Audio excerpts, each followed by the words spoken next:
چالاکیەکی هونەری زانکۆی ئەمریکی لە سلێمانی کاردانەوەی توندی لە نێو تۆڕە کۆمەڵاتیەکان و خەڵک لێکەوتۆتەوە کە بریتی بوو لە نەمایشێکی هونەری و تیایدا ژمارەیەک ژن حیجابەکانیان فڕێدەدەن و بەجلی پیاوانە و دەردەکەون.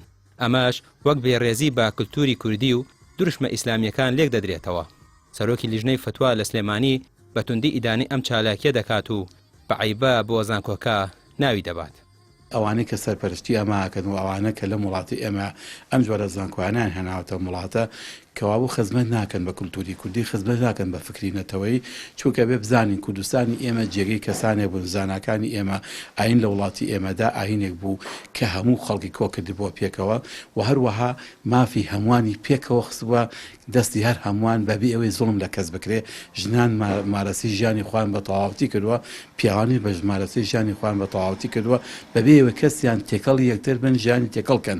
بەڵام ڕاستیدا ئەم جۆرە هەڵوێستانە جگەل لە وەکو بڵێن تعبیر و بریتی بێت لە ڤێرژنێکی تازە بۆ دژایەتیکردنی ئاین شێکی تر نییە، تەنها جۆرێکە لە ڤێرژنێ بەناوێکی تە خوازراوی یا بەناوی بە بەهانەیەکی نادروستەوە بێوێ لە کولتوری ڕەسەنی کوردی بە. بۆیە بەڕاستی ئێمە زۆرمان بە کوڵێن جێگەی گومانمانە و هەروەها زۆر ڕەخنەمان لەسەر ئەو زانکۆیە هەیە و ڕەخنەمان لەو پرپرسانە هەیە کە دامی ئەم جۆرە زانکۆانەکەن لەم کوردستانە. ڕێکخراوی قوتابیانی کوردستان و چەندین ڕێکخراوی دیکە لەسەر ئەم پرسە هاتوونەتە سەرخەت و جەخت دەکەنەوە لەوەی ئەم بێڕێزیە جێگەی قبوڵ نییە و پێویستە هەمووان هەڵوێستێکی جدی وەربگرن، چونکە ڕێگەدان بەم جۆرە چالاکیانە لە جێی تۆخکردنەوەی خاڵە هاوبەشەکان دەبێتە هۆی قوڵکردنەوەی جیاوازیەکان و ئاسایشی کۆمەڵگا دەخاتە مەترسیەوە.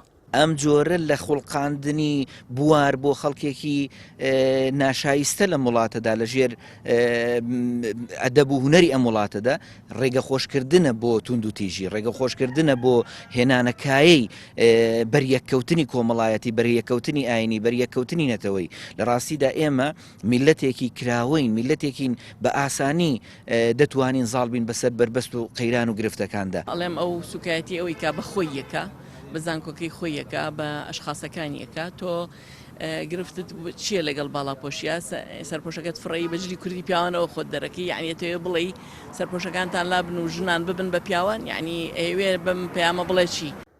لە تۆڕە کۆمەڵاتیەکانیشدا شەپۆلێکی بەرفراوانی ناڕەزایەتی و سەرکۆنەکردن دژی زانکۆکە و چالاکیەکە دەستی پێکردووە.